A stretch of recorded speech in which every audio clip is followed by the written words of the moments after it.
ये खबर है कोयटा से, जहां कोयटा के इलाके हजारगंजी में रात गए निजी बैंक में 3 करोड़ 28 लाख रुपए की डकैती हो गई।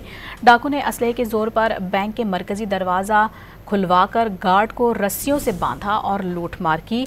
आपको बता रहे हैं ये डकैती की वारदात रोनुमा हुई है कोयटा के इलाके हजारगंजी में, जहां पर 3 करोड़ 28 लाख रुपए की डकैती बैंक में की गई है। डाकू ने असलहे के जोर पर बैंक के मरकजी दरवाजा खुलवाकर गार्ड को रस्सियों से बांधा और लूटमार की। इस डकैती की वारदात की मज़ीद तफसीलात बताएंगे डॉन न्यूज़ के नुमाइंदे अब्दुल्ला जहरी हमारे साथ मौजूद हैं। जी अब्दुल्ला, बताइएगा। जी बिल्कुल, ये कोयटा का नवाई इलाका है जहाँ पे गुज़िश्ता शब भी मुसल्लह डाकुओं की जानिब से एक निजी बैंक को लूटा गया।